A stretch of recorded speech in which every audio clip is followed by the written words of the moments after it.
A very warm welcome to all of you. एक बार फिर दोबारा से आप सभी लोगों का स्वागत है और अभिनंदन है। आज हम लोग ऑर्डर एंड रैंकिंग की एक्सरसाइज पार्ट जो था, इसका क्रम और अनुक्रम का जो अभ्यास प्रश्न था, उसको हम लोग करने वाले हैं और ये भाग 2 है इसका। ठीक है, इससे पहले पार्ट 1 भी हो चुका है। ठीक है, उसके अंदर हम लोगों ने कुछ क्वेश्चंस को डिस्कस किया था। उसके आगे क्वेश्चंस को अब हम लोग डिस्कस करने वाले हैं। ठीक है, तो पहले आपको मैं टाइम दूंगा, आराम से आप क्वेश्चन को सॉल्व करिएगा। पहले देखिए, एक बात समझ लीजिए, पहले क्वेश्चन को एग्जामिन करना बहुत जरूरी है। पहले क्वेश्चन को आप पढ़िए। हम लोग क्या करते हैं, बहुत जल्दबाजी में रहते हैं और ये लगता है जैसे ही क्वेश्चन स्क्रीन के ऊपर आया तुरंत हम सॉल्व कर लें। नहीं, जब कभी भी क्वेश्चन आए सबसे पहले उसकी एक क्लोज स्टडी करिए, एक एनालिसिस करिए कि आखिरकार इस क्वेश्चन का क्या सॉल्यूशन होना चाहिए, इसमें क्या स्टेप्स मुझे उठाने हैं इसको सॉल्व करने के लिए। ठीक है, उन स्टेप्स के ऊपर पहले सोचिए, फिर उन स्टेप्स पर कौन कौन से फॉर्मूलाज लग रहे हैं या कौन से टाइप का ये क्वेश्चन है उस पर सोचिए उसके बारे में, तब उसके बाद उसको अप्लाई करके फिर उसका सॉल्यूशन किया करिए। ठीक है, चलिए तो स्टार्ट करते हैं आज के सेशन को। सारे ही प्रश्नों के प्रकार जो थे हमारे, पोजीशन बेस्ड हो गया, चाहे मध्य पर आधारित, इंटरचेंज पर आधारित, ठीक है, अनुपात वाले, अधिकतम और न्यूनतम पर आधारित, तुलनात्मक जो क्वेश्चन थे, ये सारे के सारे आज हम लोग डिस्कस करने वाले हैं। सभी के टाइप्स यहाँ पर आएंगे, उन सभी क्वेश्चंस को हम लोग सॉल्व करने वाले हैं। ठीक है, आइए स्टार्ट करते हैं अपने सेशन को। डिस्क्लेमर, अस्वीकरण, हमारी स्लाइड डेक में उपयोग की गई किसी भी छवि केवल शैक्षिक उद्देश्यों के लिए है। हम इन छवियों के मूल रचनाकारों और मालिकों की बौद्धिक संपदा और अधिकारों का सम्मान करते हैं। यदि आप इस डेक में उपयोग की गई किसी भी छवि के मालिक हैं और कोई चिंता या समस्या है तो कृपया करके हमें sathi@iitk.ac.in पर हमसे संपर्क करें, हम छवियां हटा देंगे। Thank you so much. तो ये लीजिए, पहला क्वेश्चन आप सभी की स्क्रीन के ऊपर है। ठीक है, क्वेश्चन को बहुत ध्यान से क्लोज स्टडी करिए, पढ़िए पहले क्वेश्चन को, उसके बाद इसका डायग्राम बनाए, फिर इसको सॉल्व करते हैं। ठीक है, 10 सेकंड है आपके पास, करिए क्वेश्चन को।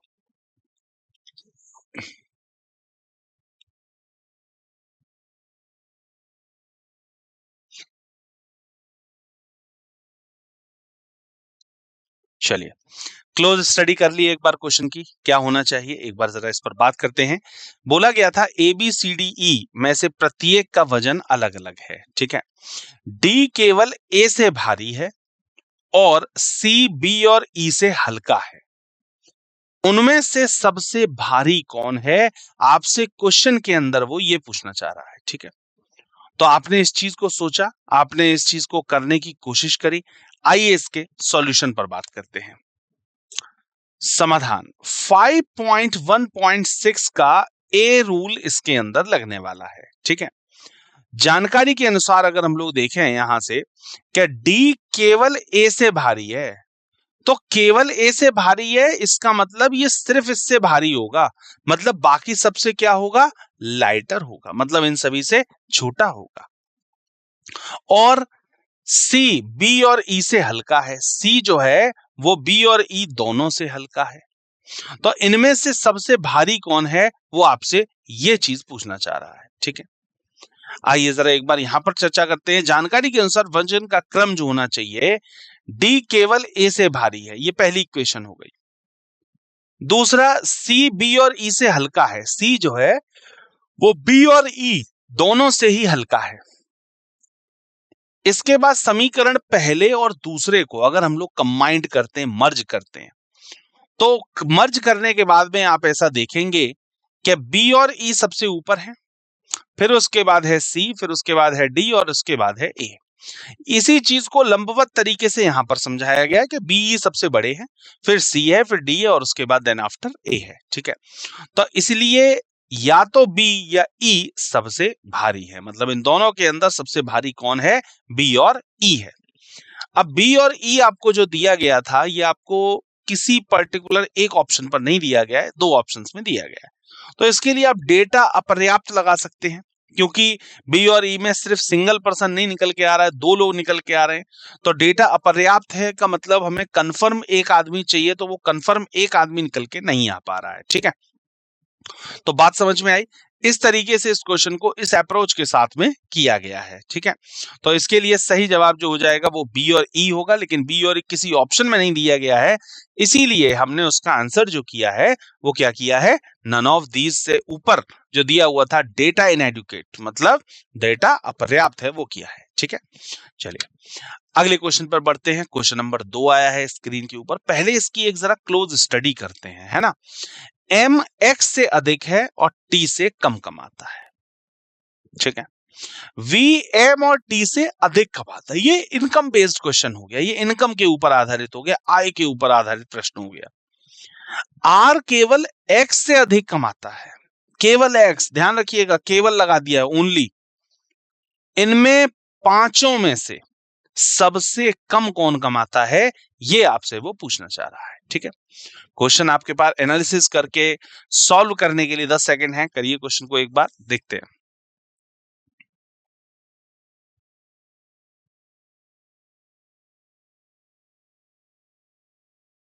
ठीक है, क्वेश्चन आप सभी के स्क्रीन के ऊपर था, आपने क्वेश्चन को करने की, सॉल्व करने की कोशिश करी। आइए जरा देखते हैं। अवधारणा 5.1.6 का सी रूल इसके अंदर लगेगा, यह यूज करते हुए इस क्वेश्चन का सॉल्व करना है हमें, ठीक है। जानकारी के अनुसार अगर देखा जाए कमाई का क्रम जो होना चाहिए वो किस तरीके से बनना चाहिए, आइए जरा बात करते हैं। एम एक्स से अधिक और टी से कम कमाता है। एम एक्स से तो अधिक लेकिन टी से कम कमाता है। वी एम और टी से अधिक कमाता है, ये देखिए ये हो गई पहली इक्वेशन आपकी। अब दूसरी इक्वेशन क्या है, वी एम और टी से अधिक कमाता है, वी जो है एम और टी दोनों से अधिक कमाता है, तो यहां पर हमने ये बना दिया, ये हो गई दूसरी इक्वेशन। आर केवल एक्स से अधिक कमाता है, आर केवल एक्स से अधिक कमाता है, मतलब केवल एक्स से अधिक कमाता है, मतलब बाकी सबसे क्या होगा, कम होगा आर, ये यहां से पता चल रहा है, बट ऑब्वियस सी बात है, ठीक है। अब समीकरण पहला, दूसरा, तीसरा, इन तीनों को अगर हम लोग मर्ज करते हैं तो कुछ ये सिचुएशन बन के तैयार होती है कि सबसे बड़ा इसके अंदर वी है, फिर उसके बाद टी है, फिर एम है, फिर आर है और उसके बाद एक्स है, मतलब सबसे कम वाला कौन हो गया, एक्स हो गया, इसलिए एक्स पांचों में से सबसे कम कमाता है। आर केवल एक्स से अधिक कमाता है, इसका मतलब यह है कि एक्स सबसे कम कमाता है जबकि आर दूसरा सबसे कम कमाता है।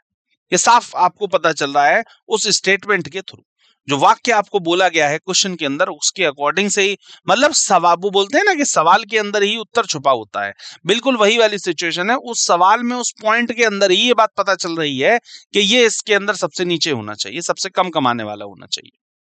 अब इसको अगर मैं लंबवत तरीके से अगर इस क्वेश्चन को देखूं तो कैसे देख सकते हैं कि एम एक्स से अधिक और टी से कम कमाता है, ठीक है।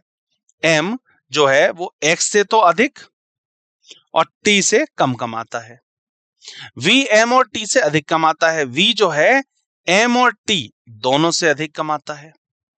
आर केवल एक्स से अधिक कमाता है, आर केवल एक्स से अधिक कमाने का मतलब होगा कि आर जो होगा वो सेकंड लास्ट पर होगा नीचे से। तो इनमें पांचों में से सबसे कम कौन कमाता है, सबसे कम कौन वाला हो गया, एक्स हो गया, ये चीज है।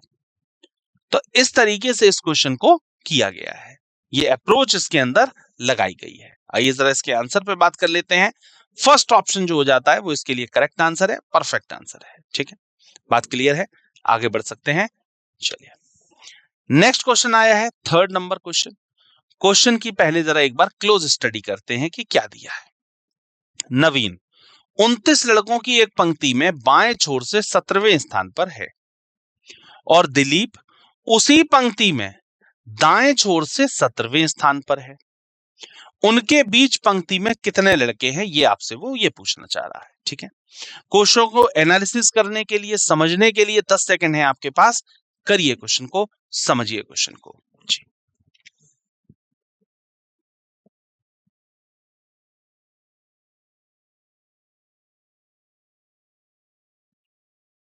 चलिए आइए देखते हैं इस क्वेश्चन को। अवधारणा 5.1.2 का जो बी है उसको यूज करते हुए इस क्वेश्चन को सॉल्व किया गया है। सबसे पहली चीज तो ये, नवीन 29 लड़कों की पंक्ति में बाएं छोर से 17वें स्थान पर है, मतलब इस पूरी पंक्ति के अंदर 29 पर्सन्स बैठे हुए हैं, ये आपको दिया गया ऑलरेडी क्वेश्चन के अंदर। बाएं छोर से 17वें स्थान पर है, तो नवीन ये देखिए बाएं छोर से 17वें स्थान पर है, और दिलीप उसी पंक्ति में दाएं छोर से 17वें स्थान पर है, और दिलीप जो है, दिलीप वो दाएं छोर से 17वें स्थान पर बैठा हुआ है। ये देखिए, ये इधर से 17वां है, वो उधर से 17वां। अब देखिए इन्हें क्रॉस कराने की जरूरत क्यों पड़ी, इन्हें आपस में ये इन्होंने क्रॉस करके एक दूसरे से क्यों बैठा। पहले बात तो इस बात का जवाब समझ लीजिए, क्योंकि हमारे पास लोग केवल 29 है, टोटल लोग हमारे पास 29 है, और एक आदमी 17 और दूसरा आदमी 17। अगर मैं इसको डायग्राम को उस तरीके से बनाता तो 17 और 17 कितना होता है इसमें, 34, 34। मतलब कि टोटल नंबर ऑफ कैंडिडेट से ज्यादा लोग निकल के जा रहे थे, तो इसीलिए ना क्रॉस कराना बहुत ज्यादा जरूरी हो जाता है। और ये इसके लिए फॉर्मूला आपको मैंने दे रखा है, मिडिल नंबर का फॉर्मूला जो था वही सेम इसके अंदर लगना है, और लास्ट में जाकर के -2 होता है। तो सबसे पहले आप क्या करेंगे, 17 17 जोड़ेंगे, x + y मतलब 17 17 34, 34 में से 29 को घटाएंगे और फिर -2 करेंगे। -2 क्यों किया गया है, वहां पर बताया गया था आपको कि -2 इसलिए किया जाता है क्योंकि जब एक आदमी की डबल काउंटिंग होती है तो -1 करते हैं। अब यहाँ पर 2 लोग हैं, तो जब 2 लोग होंगे तो वहां पर -2 किया जाएगा, ठीक है। तो इसीलिए इन्होंने क्या किया, 34 हुआ, 34 में से 29 घटा करके 2 घटाया गया, मतलब बीच में कितने लोग निकल के आ गए, 3 लोग। यही चीज हमसे यहाँ पर पूछी गई थी कि इन दोनों के बीच में आखिरकार कितने लोग हैं, तो कितने लोग थे, 3 लोग इन दोनों के बीच में बैठे हुए थे। तो 3 इसके लिए बिल्कुल सही होगा, और 3 जो दिया है वो आपके फर्स्ट ऑप्शन के ऊपर दिया हुआ है, फर्स्ट ऑप्शन 3 एकदम सही जवाब है, ठीक है। चलिए अगले क्वेश्चन की तरफ मूव करते हैं। फोर्थ क्वेश्चन हमारे स्क्रीन के ऊपर आया है। पहले क्वेश्चन को एक बार पढ़ते हैं, समझते हैं कि वो कहना क्या चाह रहा है। 40 लड़कियों की एक पंक्ति में जब कोमल को 4 स्थान बाईं ओर स्थानांतरित किया गया, स्थानांतरित का मतलब खिसकाया गया, शिफ्ट किया गया, तो पंक्ति के बाएं छोर से उसका नंबर 10 हो गया चेंज करने के बाद में। यदि स्वाति कोमल की मूल स्थिति से 3 स्थान दाएं ओर थी, तो पंक्ति के दाएं छोर से स्वाति का नंबर क्या था, वो आपसे ये पूछना चाह रहा है। क्वेश्चन को एक बार एग्जामिन करिए, समझने की कोशिश करिए, इसका डायग्राम बनाने की कोशिश करें, तब उसके बाद इसके सॉल्यूशन पर बात करते हैं।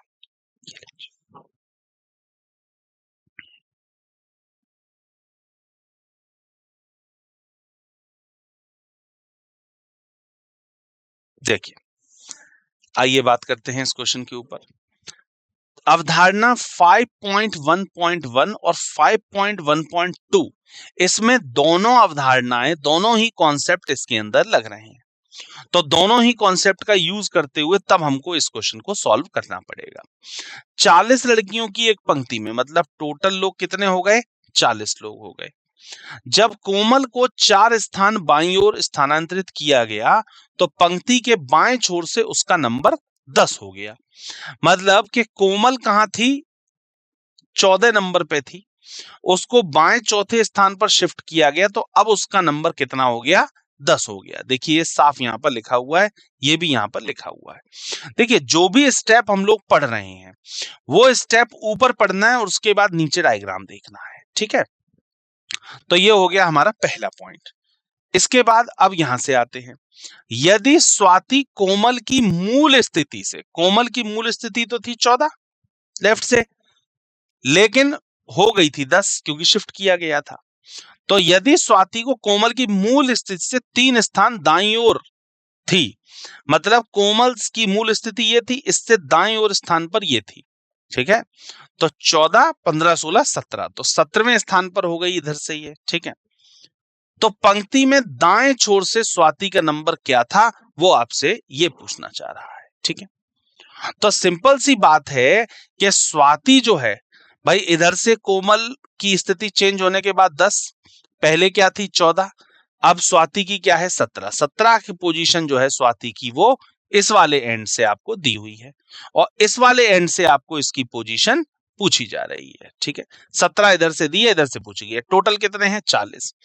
बहुत बढ़िया, फॉर्मूला आराम से लगा दीजिए। 40 में से 17 घटा लीजिए, कितना आ गया 23, और 23 के अंदर 1 जोड़ा जाता है। क्यों? क्योंकि उससे पहले लोग होने में और उस व्यक्ति की पोजीशन होने में इन दोनों बातों में फर्क होता है।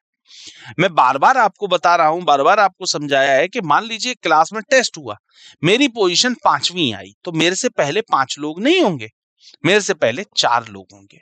ऐसे ही स्वाति की इस तरफ बात करी जाए तो 23 लोग ही बैठे हुए हैं केवल उसके राइट में, लेकिन जब इसका पोजीशन काउंट किया जाएगा तो वो 24वां निकलेगा, 24th निकलेगा।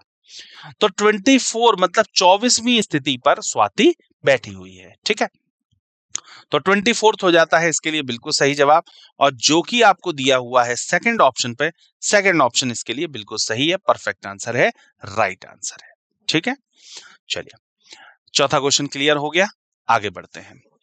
नेक्स्ट क्वेश्चन आया है फिफ्थ क्वेश्चन। ठीक है, फिफ्थ क्वेश्चन को पहले एक बार स्टडी करते हैं। एक बार हम लोग, एक कक्षा में उत्तीर्ण छात्रों में अंकिता ऊपर से 22वीं है। देखिए क्या बोला गया, ध्यान दीजिएगा, उत्तीर्ण छात्रों में, ठीक है, जो पास्ड स्टूडेंट्स हैं उनके बीच में। और दिव्या जो अंकिता से 5 रैंक नीचे है, नीचे से 34वें नंबर पर है। ठीक है, कक्षा के सभी छात्रों ने परीक्षा दी है, कोई मतलब एब्सेंट नहीं हुआ है। ठीक है, यदि परीक्षा में उत्तीर्ण छात्रों का अनुपात अनुत्तीर्ण छात्रों से 4:1 है, मतलब 4:1 का रेशियो है, तो उस कक्षा में कुल कितने छात्र हैं, आपसे वो ये पूछना चाह रहा है। ठीक है, ऑप्शंस दिए गए हैं 60, 75, 90, डेटा पर्याप्त और इनमें से कोई नहीं। एक बार क्वेश्चन को एनालिसिस करिए, डायग्राम बनाने की कोशिश करिए, उसके बाद इसके हम लोग सॉल्यूशन पर बात करते हैं। जी,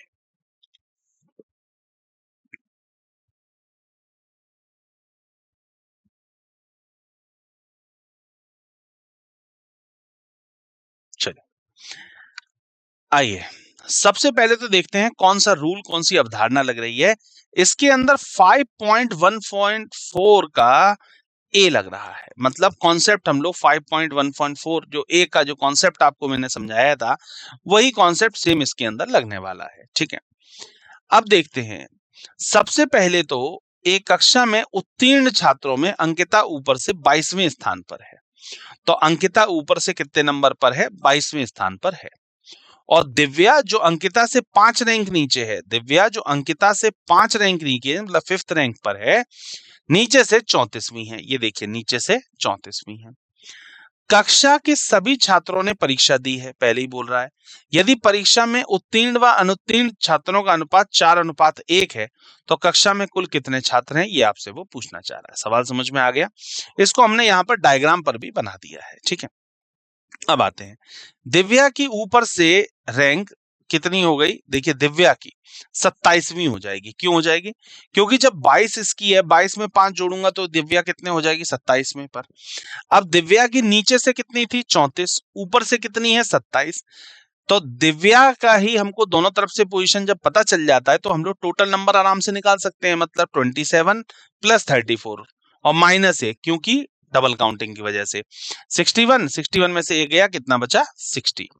अब 60 जो है ना, ये उत्तीर्ण छात्र हैं, ध्यान रखिएगा। अंकिता, दिव्या, ये जिसके बारे में बात हो रही है, ये सारे उत्तीर्ण हैं। और हमको ये बताया गया था कि उत्तीर्ण और अनुत्तीर्ण के बीच में 4:1 का रेशियो बनेगा। ठीक है, 4:1 का रेशियो है। तो 4:1 का जब रेशियो मतलब 4x और x, तो 4x इक्वल टू 60, तो x की वैल्यू कितनी हो जाती है, 15। ठीक है, तो पहले आपके पास पास्ड स्टूडेंट कितने हो गए, 60। तब 15 कौन से हो गए, फेल स्टूडेंट, जिन्होंने एग्जाम पास नहीं कर पाया। तो 60 और 15, भाई हमसे पास फेल तो नहीं पूछा गया, हमसे तो ये पूछा गया कि टोटल लोग कितने हैं क्लास के अंदर, ये बताइए। तो 60 लोग हो गए पास, फेल हो गए 15, 60 और 15 टोटल हो जाता है 75। तो कुल छात्रों की संख्या जो इसमें निकल के आ जाएगी वो 75 निकल के आएगी। 75 आंसर इसके लिए बिल्कुल सही है। और जो कि हमें कहां दिया हुआ है, सेकंड ऑप्शन के ऊपर दिया हुआ है। सेकंड ऑप्शन इसके लिए बिल्कुल सही है, परफेक्ट आंसर है, राइट आंसर है। ठीक है, तो कुछ नहीं किया गया, सिंपल हमने सबसे पहले दिव्या की निकाल ली पोजीशन। दिव्या की कैसे निकाल ली, अंकिता के अंदर 5 जोड़ दिया। अंकिता की 22 थी, 22 और 5 27 हो गई। दिव्या के बारे में दोनों तरफ से हमको पता चल गया, हमने क्या किया 27 और 34 को जोड़ करके -1 किया, जो कि हम हमेशा करते हैं। 60 स्टूडेंट पास्ड निकल के आ गए। जब 60 लोग पास हैं तो 4x इक्वल्स टू 60, तो x की वैल्यू आ गई 15, मतलब 15 लोग फेल हैं।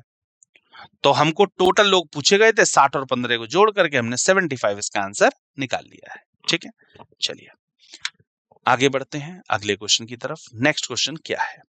6th क्वेश्चन है आपकी स्क्रीन के ऊपर, देखते हैं। प्रीति ने राहुल से अधिक अंक प्राप्त किए। देखिए फिर दोबारा से वही वाला क्वेश्चन आ गया है, मार्क्स के ऊपर क्वेश्चन पूछा गया है। ठीक है, और कंपैरिजन बेस्ड क्वेश्चन जिसे हम लोग कहते हैं वो क्वेश्चन है। प्रीति ने राहुल से अधिक अंक प्राप्त किए, यमुना ने दिव्या के बराबर अंक प्राप्त किए, लोकिता ने मंजू से कम अंक प्राप्त किए, राहुल ने यमुना से अधिक अंक प्राप्त किए, मंजू ने दिव्या से कम अंक प्राप्त किए, सबसे कम अंक किसने प्राप्त किए, ये वो पूछना चाह रहा है। तो या तो हॉरिजॉन्टली या वर्टिकली, जैसे भी आपको समझ में आए, लंबवत तरीके से, या फिर जो आप मुंह खोलने वाला जो कॉन्सेप्ट होता है उससे, किसी भी कॉन्सेप्ट से आप इस क्वेश्चन को कर सकते हैं। ठीक है, करिए एक बार क्वेश्चन को एनालिसिस करिए और उसके बाद फिर इसके सॉल्यूशन पर बात करते हैं। जी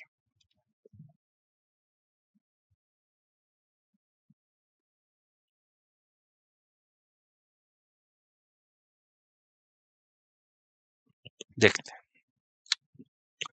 सबसे पहले देखें कि अवधारणा 5.1.6 का सी जो दिया हुआ था रूल, उसको हमने यहां पर यूज किया है। ठीक है, प्रीति ने राहुल से अधिक अंक प्राप्त किए। देखिए प्रीति ने राहुल से अधिक अंक प्राप्त किए, यमुना ने दिव्या के बराबर अंक प्राप्त करे, यमुना ने दिव्या के बराबर अंक प्राप्त करे, लोकिता ने मंजू के कम अंक प्राप्त किए, लोकिता ने अंकिता से कम अंक प्राप्त किए, राहुल ने यमुना से अधिक अंक प्राप्त करे, राहुल ने यमुना से अधिक अंक प्राप्त करे, मंजू ने दिव्या से कम अंक प्राप्त किए, मंजू ने दिव्या से कम अंक प्राप्त किए। तो सबसे कम अंक किसने प्राप्त किए, ये पूछना चाह रहा है। अगर समीकरण पहला, दूसरा, तीसरा, चौथा, पांचवा, इन चारों को, पांचों को अगर मैं कंबाइंड करता हूं, मिलाता हूं, तो अंकों के अंतिम क्रम कुछ इस प्रकार से होगा कि सबसे ऊपर होगी प्रीति, प्रीति के बाद राहुल, राहुल के बाद यमुना, यमुना के बाद दिव्या, दिव्या के बाद मंजू और मंजू के बाद लोकिता। इसीलिए लोकिता ने सबसे कम अंक प्राप्त करे हैं, ये आपसे यहां से क्लियर हो रहा है। ठीक है, अब इसको अगर मैं लंबवत तरीके से या दूसरे तरीके से कैसे क्वेश्चन को कर सकता था वो भी देख लीजिए। प्रीति ने राहुल से ज्यादा अंक मिले थे, तो प्रीति को राहुल से ज्यादा अंक मिले हैं। इसके बाद राहुल से कम कौन है, यमुना। देखिए पहले इसको किया, सेकंड नंबर पे राहुल को यमुना से, दूसरे नंबर पे ये किया राहुल से यमुना। अब यमुना और दिव्या बराबर पर हैं, तो यमुना और दिव्या हो गई बराबर पे। फिर दिव्या से मंजू, दिव्या से कम होनी चाहिए मंजू, चौथे नंबर पे ये, दिव्या से कम मंजू। और फिर मंजू से लोकिता, मंजू से यहां पर आ जाएगी लोकिता। ये हो गया पांचवा। कुछ इस सीक्वेंस में हम लोगों को इसको सॉल्व करना था इस डायग्राम के लिए। सबसे पहले प्रीति राहुल वाला पॉइंट, फिर उसके बाद राहुल और यमुना वाला पॉइंट, फिर उसके बाद यमुना और दिव्या वाला पॉइंट, फिर उसके बाद दिव्या और मंजू वाला पॉइंट, और उसके बाद मंजू और लोकिता वाला पॉइंट। इसी तरीके से इसी सीक्वेंस में उठाते हुए हमको सारे के सारे ये सॉल्व करने थे। तो लोकिता इसमें सबसे नीचे अंक प्राप्त करने वाली लड़की है। तो लोकिता जो दिया है वो थर्ड ऑप्शन पे दिया हुआ है, मतलब तीसरा ऑप्शन इसके लिए बिल्कुल सही है। परफेक्ट आंसर है, राइट आंसर है तीसरा ऑप्शन। ठीक है, चलिए आगे बढ़ते हैं। अगला क्वेश्चन आया है 7th क्वेश्चन। ठीक है, बहुत ध्यान से स्टडी करनी है क्वेश्चन की, उसके बाद फिर हम इसके सॉल्यूशन पर बात करेंगे। देखें, 40 लड़कों की एक पंक्ति में अतुल को हृदय के दाएं ओर 10 स्थान पर स्थानांतरित किया गया, मतलब शिफ्टिंग वाला क्वेश्चन है, पता चल रहा है। ठीक है, और दीपू को गौरव के बाएं ओर 10 स्थान स्थानांतरित किया गया। ठीक है, यदि गौरव बाएं ओर से 26वें स्थान पर था और स्थानांतरित होने के बाद दीपू और अतुल के बीच 3 लड़के थे, तो पंक्ति में हृदय की स्थिति क्या थी, ये आपसे वो पूछना चाह रहे हैं। ऑप्शंस आप सभी के सामने हैं। 3 तक ऑप्शन दिए हैं, फिर चौथा है डेटा अपर्याप्त और 5वां है नन ऑफ दीज। इस क्वेश्चन को का डायग्राम सबसे पहले बनाइए और उसके बाद फिर इस क्वेश्चन को सॉल्व किया जाएगा। कोशिश करिए एक बार सॉल्व करने की, एग्जामिन करने की क्वेश्चन को, ठीक है।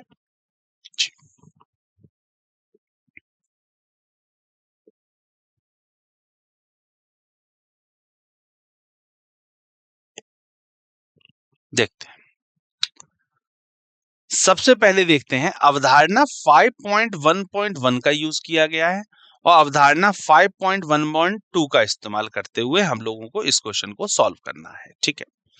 बोला गया था 40 लड़के। देखिए 2 डायग्राम इसके अंदर बनाए गए हैं, एक डायग्राम ऊपर वाला, एक डायग्राम नीचे वाला। ये दोनों ही डायग्राम इसके लिए देखे जाएंगे, ठीक है। फर्स्ट और ये हो गया सेकंड डायग्राम। 40 लड़कों की एक पंक्ति में अतुल को हृदय के दाएं ओर 10 स्थान और दीपू को गौरव के बाएं ओर 10 स्थानांतरित किया गया। इस पॉइंट को, ये जो स्थानांतरण वाला है, इसको हम लोग अभी नहीं करेंगे। क्यों? क्योंकि ऐसे हम कहां पर किसको शिफ्ट कर दें, किसी एक आदमी की पोजीशन तो कंफर्म पता चले तब तो किसी को शिफ्ट किया जाए। तो हम इसके जो सेकंड हाफ है वहां से क्वेश्चन की स्टार्ट करते हैं। यदि गौरव बाएं ओर से 26वें स्थान पर था, ये यदि गौरव जो है वो बाईं ओर से 26वें स्थान पर था, ये देखिए गौरव बाईं ओर से 26वां, गौरव बाईं ओर से 26वां। अभी मैं ये भी बताऊंगा 2 डायग्राम बनाने की क्यों नीड पड़ी है, ठीक है। 26वें स्थान था और स्थानांतरित होने के बाद दीपू और अतुल के भी 3 लड़के थे। अब देखो जब ये हो गया ना पॉइंट, जैसे गौरव आ गया सबसे पहले, देखो क्वेश्चन को कैसे किया जाता है। सबसे पहले यहां पर हमारे पास मार्केट में गौरव आ गया, तो अब गौरव के अकॉर्डिंग जो भी अगला पॉइंट दिया होगा, ऑब्वियस सी बात है वो सॉल्व हो जाएगा, है ना। तो आइए जरा उस पर बात करते हैं। गौरव से रिलेटेड और पॉइंट क्या है? दीपू गौरव के बाएं ओर 10 स्थानांतरित किया गया। तो दीपू को गौरव के बाईं ओर 10, देखिए दीपू या गौरव जब यहां पर है, इसको बाईं ओर 10 शिफ्ट करेंगे तो इधर से दीपू कितना हो जाएगा, लेफ्ट से 16 हो जाएगा। गौरव यहां पर है, जब इस तरफ इसको 10 स्थान जब शिफ्ट किया जाएगा तो दीपू कहां हो जाएगा, यहां हो जाएगा। मतलब इधर से भी 16वां और इधर से भी 16वां। यहां तक क्लियर है? आगे बढ़ते हैं। बोला गया था दीपू और अतुल के बीच 3 लड़के हैं, ये बोला गया था। अब देखिए यहां पर ये पता चलेगा हमको कि आखिरकार हमने 2 डायग्राम्स का यूज क्यों किया है। देखिए दीपू और अतुल के बीच में 2 लड़के हैं, तो देखिए दीपू ये रहा, अतुल ये रहा, 3 लड़के ये रहे बीच में। पहला वाला डायग्राम बिल्कुल समझ में आता है। अब जरा नीचे वाले डायग्राम पे बात करिए, तो नीचे वाले में क्या है, दीपू और अतुल के बीच 3 लड़के, दीपू और अतुल के बीच 3 लड़के, तो डायग्राम तो नीचे वाला भी सही हुआ। अब यहां पर यह सवाल उठता है कि आखिरकार हमने इसको क्यों बनाया, हमने 2 डायग्राम्स का यूज क्यों किया। तो सीधी सी बात यह है कि भाई दीपू के राइट साइड में भी ए बैठ सकता है और दीपू के लेफ्ट साइड में भी ए बैठ सकता है। सपोज दैट आप जहां पर बैठे हुए हैं, मैं जहां पर अभी बैठा हुआ हूं, मेरे अगर बोला जाए मेरे और मिस्टर एक्स के बीच में 3 लड़के हैं, बस इतना स्टेटमेंट दिया गया, लेफ्ट राइट कुछ नहीं बोला गया। तो बट ऑब्वियस सी बात है कि मेरे लेफ्ट में भी मिस्टर एक्स बैठ सकते हैं और मेरे राइट में भी मिस्टर एक्स बैठ सकते हैं। तो इसीलिए ये बात यहां से क्लियर नहीं हो रही है, इसीलिए इसके 2 पॉसिबल डायग्राम्स को लेकर के हम लोगों को चलना पड़ेगा, क्योंकि डायग्राम तो कोई भी सही हो सकता है, ठीक है। तो इसीलिए हमने ए को यहां पर और डी को यहां पर और ऐसी डी को यहां पर और ए को यहां पर बिठा लिया। अब आते हैं फर्स्ट पॉइंट पर। अतुल को हृदय के दाएं ओर 10 स्थान शिफ्ट किया गया था। अतुल को किसके, हृदय के दाएं 10 था। अब देखो जब अतुल ये वाला है तो हृदय ये वाला हो जाएगा, साफ पता चल रहा है। और जब अतुल ये वाला है तो हृदय यहां से दूसरा स्थान पर हो जाएगा। भाई अतुल की 20 है, 20 में से 10 गया कितना बचा, 10। अतुल की 12 है, 12 में से 10 गया कितना बचा, 2।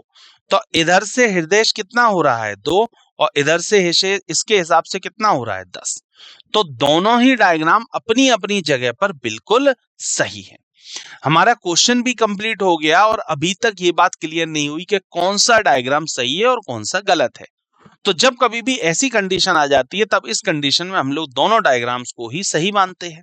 तो ये दोनों ही डायग्राम अपनी अपनी जगह पर बिल्कुल सही है। अब बात करते हैं इसके क्वेश्चन पर। या क्वेश्चन से पहले एक चीज और भी दे सकते हैं, इसके हम यहां पर भी पढ़ सकते हैं कि गौरव बाईं ओर से 26वें स्थान पर है और दीपू गौरव के बाईं ओर 10 स्थान पर है, तो दीपू बाएं से 16वें स्थान पर हो गया। देखिए दिखा था। अब दीपू और अतुल के बीच 3 लड़के हैं, तो अतुल बाईं ओर से 12वें या 20वें स्थान पर हो सकता है। दोनों ही चीजें देखिए, दोनों यहां पर मैंने बताई गई हैं आपको। चूंकि अतुल की सटीक स्थिति का पता लगाया नहीं जा सकता है, इसलिए डेटा अपर्याप्त है। ठीक है, साफ उन्होंने बोल दिया है कि डेटा अपर्याप्त है, कंफर्म पोजीशन निकल के नहीं आ रही है, इसीलिए इसका आंसर हम लोग डेटा अपर्याप्त करेंगे। ठीक है, पूछा क्या गया था, पंक्ति में हृदय की स्थिति क्या है? हृदय 10वां भी है, हृदय दूसरा भी है। ठीक है, लेफ्ट से देखिए, बाएं से 10वें स्थान पर भी है और दाएं से 39वें भी स्थान पर है। देखिए, अगर ये जो दूसरा वाला था, ये हृदय यहां से, हृदय की इधर से पोजीशन कितनी हो जाएगी? 39 हो जाएगी। तो इसके लिए ये ऑप्शन भी ठीक आएगा और ये ऑप्शन भी ठीक आएगा। तो इस कंडीशन में हम लोग क्या करेंगे? डेटा अपर्याप्त है, डेटा पर्याप्त नहीं है हमारे पास आंसर देने के लिए। ठीक है, तो इसके लिए फोर्थ ऑप्शन जो होगा वो बिल्कुल सही है, परफेक्ट आंसर है, राइट आंसर है। ठीक है, बात कर लेते हैं इसके समरी के ऊपर। तो समरी के अंदर हम लोगों ने आज क्या क्या पढ़ा है, हमने कौन कौन से क्वेश्चन है, हमने एक्सरसाइज के क्वेश्चंस करे हैं। और एक्सरसाइज के अंदर हमने कौन कौन से क्वेश्चन करे, इसके अंदर एक्सरसाइज के अंदर हम लोगों ने वो वाले क्वेश्चंस करे हैं जो किसी ना किसी पर्टिकुलर आपने देखा कि किसी ना किसी कंपैरिजन बेस्ड क्वेश्चन था, किसी के एक्सचेंज पोजीशन पर क्वेश्चंस था। उन क्वेश्चंस को हमने यहां पर आज एक्सरसाइज के तौर पे डिस्कस किया है। मुलाकात होती है आगे के सेशंस में, तब तक के लिए थैंक यू सो मच।